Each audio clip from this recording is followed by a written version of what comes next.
आपण ऐकत आहात VAG मराठी स्टोरीज आणि सादर करते आहे मिसमॅच लव्ह या कथेचा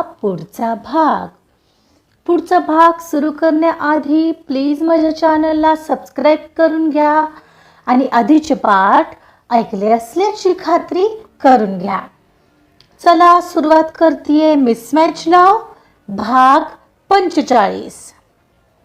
गार्गी त्या स्टुडिओच्या इथून बुटीकमध्ये जायला निघाली.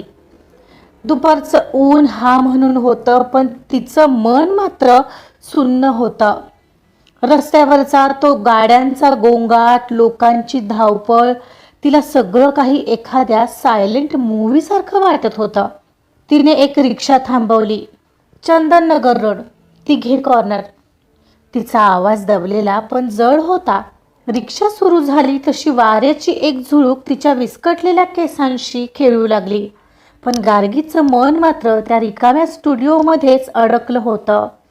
त्या दुकानदाराने सांगितलेले प्रियांशचे ते शब्द, लॉटरी लागलीये आणि कार्तिकचा तो धारदार आवाज. रडावं त्या माणसासाठी जो त्या लायक असतो, हे सगळंच तिच्या कानात जणू जुगलबंदी करत होतं. ती बराच वेळ विचारात हरवलेली. मॅडम, आलंय तुमचं दिघे कॉर्नर. रिक्षावाल्याच्या आवाजाने तिची तंद्री भंगली. गार्गीने स्वतःला सावरलं आणि बुटीकमध्ये पाऊल टाकलं. तिथे पसरलेला तो कापडाचा परिचयाचा वास तिला आज एका वेगळ्याच सुरक्षिततेची जाणीव करून देत होता. मीरा. गार्गीचा आवाज ऐकून तिची असिस्टंट मीरा दचकली.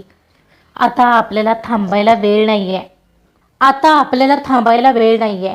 आपण मिस मुंबई फॅशन शोमध्ये उतरतोय, तयारीला लाग. काय?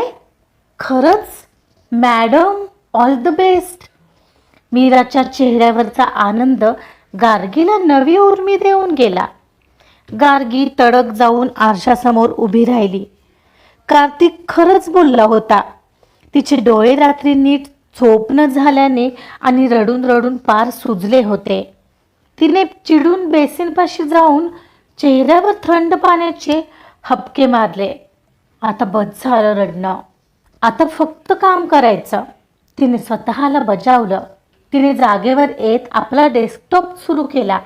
स्क्रीनचा तो पांढरा उजेड तिच्या सुजलेल्या डोळ्यांना त्रास देत होता, पण तिची नजर आता तिच्या ध्येयावर खिळली होती. तिने मिस मुंबईचं पोर्टल उघडलं आणि रजिस्ट्रेशनवर क्लिक केलं. तिचा पोर्टफोलिओ, तिचे आजवरचे सर्वोत्कृष्ट स्केचेस, माऊसचा प्रत्येक क्लिक प्रियांशच्या आठवणींना मागं सारत होता. तिची कला हीच तिची ताकद होती आणि आज ती ताकद कोणाच्याही 5 लाखाच्या लॉटरीवर अवलंबून नव्हती. शेवटी तिने सबमिट बटनावर कर्सर नेला. 1 सेकंद, फक्त 1 सेकंद तिला प्रियांशचा तो खोटा गोड चेहरा आठवला, पण लगेच त्याचा तो विश्वासघातकी पळपुटेपणा तिच्या डोळ्यांसमोर आला. मला त्याला आता आठवायचं नाहीये, मनाशीच म्हणत तिने जोरात एंटर दाबलं. स्क्रीनवर मेसेज फ्लॅश झाला. Application submitted successfully. गार्गीने आता खुर्चीला टेकून डोळे मिटले. हा फक्त एक फॉर्म नव्हता, तर प्रियांशच्या आठवणींना दिलेली मूठमाती होती. संध्याकाळची वेळ होती. बुटीकमधून परतलेल्या गार्गीला आज कमालीचा थकवा वाटत होता. प्रियांशचा तो धक्का आणि त्यानंतर स्वतःला सावरून केलेली ती मिस मुंबईची नोंदणी आणि त्यासाठी लागणारी स्केचेस काढायला तिने आत्ताच सुरुवात केली होती. तिने आज स्वतःला पूर्ण दिवसभरात गुंतवून घेतलं होतं. याच सगळ्यात तिचं शरीर आणि मन दोन्ही जाम थकलं होतं. ती रूममध्ये येऊन तशीच सोफ्यावर पाय दुमडून आणि शून्यात नजर लावून बसलेली. तिचे डोळे अजूनही रात्रभराच्या जागरणामुळे आणि रडण्यामुळे जड वाटत होते. गार्गी आपल्याच विचारात हरवलेली असताना दरवाजावर हलकीशी थाप पडली. तशी तिने नजर दरवाजाच्या दिशेने वळवली तर तिला बारीक तोंड करून उभी क्षिती दारात दिसली. ती दिसली तसं स्वतःचं सगळं दुःख विसरून तिला म्हणाली, क्षिती, अगं ये ना, अशी का तिथे उभी आहेस? ये. वहिनी प्लीज हेल्प मी ना. आपण कालच बोललो होतो की नाही त्या स्पर्धेबद्दल, आणि दादा काय म्हणाला ऐकलंच ना काल, की काय मॉडेलिंग वगैरे करायचं नाही. आता ग काय करू? मी एकतर नाव दिले ग, आणि आता मागं घ्यायचं. क्षिती शांत हो, आणि मागं का म्हणून घ्यायचं नाव? तू घे ग भाग. ओके. अगं पण कार्तिक दादा ठामपणे नको बोलला असता ना. तू बोलशील का ग त्याच्याशी? ठीक आहे, एकदा बोलून पाहते. खरंच तू त्याच्याशी बोलशील माझ्यासाठी? थँक्स वहिनी, पण तो ऐकेल बघ, नाही तर माझ्यामुळे तुमच्या दोघात प्रॉब्लेम. अगं आमच्या दोघात प्रॉब्लेम आधीपासूनच आहेत. गार्गी हसली. हो पण तुला भीती नाही वाटत त्याला उलट बोलायची? म्हणजे माझी तर जीभच रेटत नाही. काय उत्तर दिलीस तू काल त्याला, धमाकेदार. पण मी गेल्यावर काय झालं ग? आधी तर तू रात्री जेवायलाही आली नव्हतीस. खूप बोलला का तुला तो? तुझा चेहराही सकाळपासून ठीक वाटत नाहीये. नाहीतर राहू दे, तू जाशील माझा विषय घेऊन त्याला बोलायला, आणि आणखी वाद व्हायचे तुमचे. मी आपली बाहेर पडते स्पर्धेतून. ती बारीक तोंड करत हरवत म्हणाली. तू घे भाग, मी एकदा बोलते. ट्राय तर करू. काल तो खूप चिडला होता. त्याचा मूड चांगला असताना बघते बोलून. झालं तर झालं काम. ती डोळे मिचकावत म्हणाली. बरं ठीक आहे, म्हणजे मग मी मॉमकडून तू सांगितलं तशा साड्या मिळवते. हो तू लाग कामाला, आपण बघू. पण माझी एक अट आहे हा क्षिती. म्हणजे मी तुझ्यासाठी एवढं कार्तिक सारख्या खडूस माणसाशी बोलणारे तर. अट? अगं कसली? तू बोल तर. मुंबईला माझी जी फॅशन डिझायनिंगची कॉम्पिटिशन असणार आहे ना, त्यात मला मॉडेल म्हणून तू हवी आहेस. काय? हो माय गॉड, खरंच? हो. सो करशील माझ्यासोबत काम? मी तर एका पायावर तयार आहे वहिनी. आय डोंट बिलीव्ह तू मला संधी देते आहेस. ऑफकोर्स, दुसऱ्या कुठल्या मुलीच्या नखरे उठवण्यापेक्षा तू काय वाईट आहेस? मी मस्त तयार आहे ग, पण आता तू दादाचं तेवढं बघ. बघते मी एकदा बोलून. चल मग ठरलं तर. आता मला फेससाठीही तयारी करावी तर लागेल. मी मॉमच्या आजच साड्या मिळवते. आपण उद्याच कामाला लागूया. हो चालेल. चल मग भेटू. आता तर काय, तुझ्यासोबत मुंबईला सुद्धा जायचंय. I am so much excited वहिनी. It's all because of you. ती तिला घट्ट बिलगली. चल मी साड्यांचं पाहते म्हणत एक्साइट होत निघून गेली. गार्गी मात्र तिची एवढी एक्साइटमेंट पाहून तिचं स्वतःचं हर्ट ही क्षणभर विसरलीच होती. सायंकाळचे 7:45 झाले होते. गार्गी बेडच्या कोपऱ्यात बसून आपल्या जुन्या फोनमध्ये काहीतरी पाहत होती. एवढ्यात कार्तिक ऑफिसमधून आला. तशी ती जरा नीट बसली. गार्गीचं लक्ष तिच्या फोनमध्येच होतं. एवढ्यात सोफ्याजवळ त्याने त्याच्या हातात असणारा एक पांढरा शुभ्र लॅमिनेटेड बॉक्स डायरेक्ट काहीच न बोलता तिच्याच बाजूला सोफ्यावर ठेवला. तिचं त्यामुळे त्याकडे आपोआपच लक्ष वेधलं गेलं. पाहते तर आयफोन 15 प्रो मॅक्स. हे काय, आणि हे इथं का ठेवलंय? गार्गीने कपाळावर आठ्या आणत विचारलं. तुझ्यासाठी त्या भंगार फोनची सुटका आणि माझ्या कानांना शांती. कार्तिक घड्याळ काढत म्हणाला. तो तुझा रिंगटोन आणि तो sound, I just can't bear it. उद्यापासून हा फोन वापरायला घेणार आहेस म्हणत तो आरशाकडे वळला आणि त्याने त्याचा ब्लेझर काढला. गार्गीने बॉक्सकडे पाहिलं आणि उपहासात्मक हसले. इतका महागडा फोन आणि मला कशासाठी? मला ना याची गरज आहे ना क्रेज. मी माझ्या ऐपतीप्रमाणे माझा फोन बघून घेईन. तुमचे हे ब्रँडेड उपकार मला नकोय. तिनं तो फोन उठून सरळ त्याच्या बेडवर ठेवला. कार्तिक तिच्या जवळ आला. ते बेडवर ठेवलेला फोन उचलूनच त्याने तो पुन्हा तिच्या बाजूला ठेवला. त्याच्या नजरेत तोच जुना अहंकार होता. क्रेज? क्रेज असायला आधी स्टँडर्ड असावं लागतं गार्गी, जे तुझ्याकडे नाहीये हे मला माहिती आहे. पण किमान आमच्या इनामदारांच्या घरात राहतेस तोपर्यंत तरी आमची लेवल मेंटेन कर. आणि माझ्या झोपेसाठी आणि शांततेसाठी मी हा खर्च बिअर करू शकतो. सो जस्ट टेक इट आणि जास्ती मिजाज करू नकोस.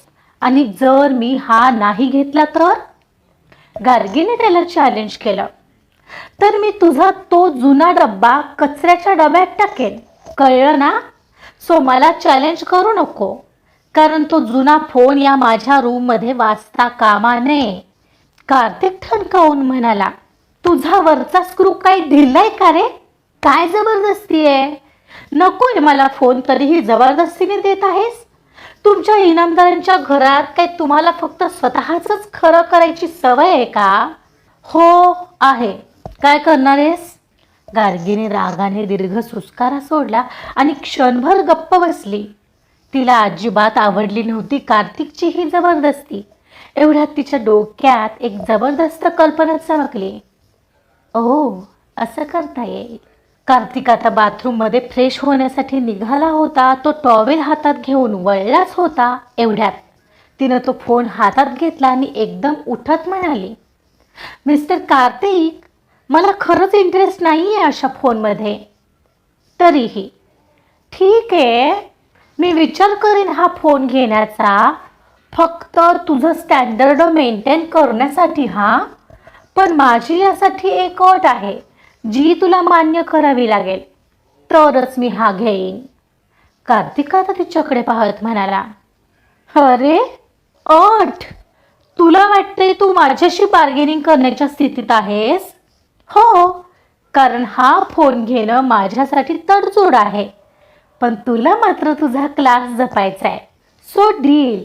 बघ, असेल मान्य तर पुढे जाऊ, नाहीतर तुझा फोन तुझ्याकडेच ठेव. कार्तिकने खोल विचार करत हाताची घडी घातली आणि तिला म्हणाला, बोल, काय आहे अट? काय आहे की क्षितीला कॉलेज फेस्टमध्ये मॉडेलिंग करण्याची परवानगी हवी आहे. आणि खरं सांगायचं तर तिने ऑलरेडी नाव दिलं आहे. तिचं सिलेक्शनही झालं आहे. फक्त तुझ्या कालच्या शब्दांमुळे सगळं फिसकटतंय. आणि इतकंच नाही तर तिला तिचं करिअर याच क्षेत्रात बनवायचं आहे. तर तू परवानगी दे, मग घेईन मी हा फोन. शांतपणे सगळं ऐकून घेणाऱ्या कार्तिकचा चेहरा आता एकाएकी रागाने लाल झाला. व्हॉट? यात काय लॉजिक आहे? ही कसली मूर्खपणाची अट आहे? एका फोनच्या बदल्यात मी माझ्या बहिणीला रॅम्पवर पाठवू? इम्पॉसिबल. वेळ लागले की काय? मग हा फोनही मी घेणं इम्पॉसिबल आहे मिस्टर कार्तिक. गार्गीने बॉक्स पुन्हा बेडवर ठेवला आणि हाताची घडी घालत त्याला पुढे म्हणाली, लक्षात ठेवा, मी तिला फक्त कॉलेजमध्ये रॅम्पवर नाही पाठवणार आहे, तर मी स्वतः ज्या मिस मुंबईसाठी रजिस्ट्रेशन केलं आहे त्यासाठी ती माझी ऑफिशियल मॉडेल असणार आहे. ती माझ्यासोबत असेल, माझ्या देखरेखीखाली. बाहेरच्या कोणत्या तरी फालतू ठिकाणी जाण्यापेक्षा ती माझ्यासोबत करिअर सुरू करेल. हे तुमच्या इनामदार स्टँडर्डमध्ये बसायला काय हरकत आहे? कार्तिक विचारात पडला. गार्गीने त्याला अशा वळणावर आणलं होतं जिथे त्याला त्याच्या अहंकाराची आणि प्रतिष्ठेची निवड करायची होती. तुला कळतंय का काय बोलत आहेस गार्गी? तुझ्यासाठी फोन काय आणला? तू काय माझ्या डोक्यावर बसत आहेस? मला वाटलेलंच. कितीही गोड बोलून सांगितलं तरी तुझ्या डोक्यात शिरणार नाही. ठीक आहे, तुझा फोन तुलाच लकलाभ. म्हणत ती तशीच खाली जायला निघाली तसा त्याने तिचा हात पकडला आणि तिला ओढलं. कुठे निघालीस आता? कुठेही जाईल, तुला काय करायचंय? तिचं उत्तर पाहून त्याने सुस्कारा सोडला आणि पुढच्या क्षणाला दात ओठ खाऊन म्हणाला, ठीक आहे, मी परवानगी देतोय, पण माझ्या काही अटी आहेत. That sounds good. सांगा तर. गार्गीने विजयी मुद्रेने विचारलं. कार्तिकने बोट उंचावून बजावलं. पहिली गोष्ट, तिचे कपडे पूर्णपणे डिसेंट असायला हवेत. ते मी स्वतः आधी चेक करेन. दुसरं, कॉलेज फेस्टच्या प्रत्येक रिहर्सलला तू तिच्यासोबत हवी आहेस. आणि तिसरं, खरं तर नाही पडत आहे मला तिला मॉडेल बनवायला परवानगी देणं, पण जर त्या मिस मुंबईच्या प्रवासात जर मला कुठेही वाटलं की इनामदार घराचं नाव खराब होत आहे, तर मी तिथेच हा विषय कायमचा बंद करेन. हे सगळं मंजूर असेल? मंजूर आहे, मंजूर आहे. त्याचं वाक्य पूर्ण होण्याआधीच तीच म्हणाली. गार्गीच्या चेहऱ्यावर आता एक हसू उमटलं.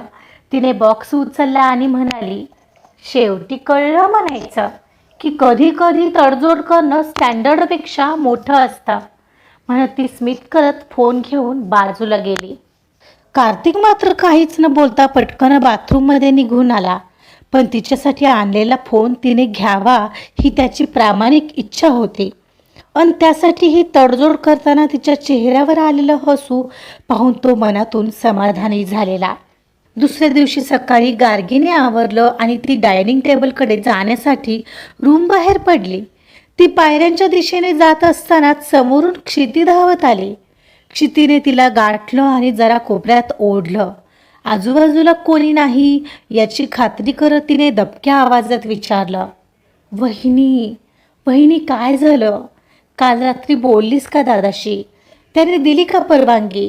तिच्या चेहऱ्यावर अजूनही टेन्शन होतं. खरं तर मी बोलले त्याच्याशी, गार्गी गंभीर चेहरा करत म्हणाली. आणि आणि काय? बोल ना आता पटकन. क्षिती श्वास रोखून म्हणाले. आणि तो हो म्हणालाय. तुझं काम झालंय क्षिती. कार्तिकने परवानगी दिली आहे. आता अगदी निश्चिंतपणे तुझ्या तयारीला लाग. पण लक्षात ठेव, आपल्याला आता जास्त मेहनत करायची आहे. ओ गॉड, काय सांगतेस? क्षितीने उसळी मारतच जरा जोरातच म्हटलं होतं. इतक्या जोरात की रूममध्ये आवरत असलेल्या कार्तिकलाही आवाज गेला आणि तो दरवाजातून बाहेर हलकेच डोकावला आणि लगेच आत गेला. अगं हळू, सगळ्यांना ओरडून सांगणारेस का? गार्गी म्हणाली. सॉरी सॉरी, एक्साइटमेंटमध्ये झालं. ती दातावर दात घट्ट करत म्हणाली आणि तिने लगेच उत्साहाच्या भरात गार्गीला घट्ट मिठी मारली. थँक्यू वहिनी, तू खरंच ग्रेट आहेस. अगं हो हो, चल आता नाश्ता करायचा आहे ना? का पोट भरलं तुझं या बातमीने? नाही नाही, आता तर नाश्ता डबल करावा लागेल. चल मग. पण कसं काय तयार झाला ग तो? तू काय बोललीस त्याला? क्षिती खाली जाता जाता गार्गीला विचारत होती. अगं बाई, खूप साऱ्या अटी घातल्यात तुझ्या भावाने. चल सांगते जाता जाता. त्याच वेळी कार्तिकने दरवाजाच्या आडून हे सगळं पाहिलं होतं. काल रात्री गार्गीने ज्या जिद्दीने त्याच्याशी तो आयफोनचा सौदा केला होता तो त्याला आठवला. बाहेर क्षितीच्या चेहऱ्यावरचा तो निखळ आनंद आणि तिचं गार्गीला मिठी मारणं हे बघून इकडे कार्तिकच्या मनात वेगळीच पालवी फुटत होती. आपल्या बहिणीला इतकं आनंदी बघून कोणास ठाऊक का, पण त्याच्याही चेहऱ्यावर एक अतिशय सूक्ष्म समाधान आलं होतं. आजचा भाग इथेच संपलेला आहे. चला, म्हणजे कार्तिक साहेबांनी एक गोष्टीला तरी होकार दिला म्हणायचं गार्गीच्या. आता गार्गीच्या मतीने क्षिती कॉलेज फेस्टमध्ये भाग घेईल. आणि कार्तिकचं बदलणारं वागणं पाहून तुम्हाला काय वाटतंय? प्लीज आपल्या कॉमेंट्समधून नक्की कळवा. पुढे काय होतंय हे जाणून घेण्यासाठी ऐकत रहा मिसमॅच लव्ह. कथा आवडत असेल तर प्लीज लाईक करा, सबस्क्राईब करा आणि शेअर सुद्धा करा. Thank you so much.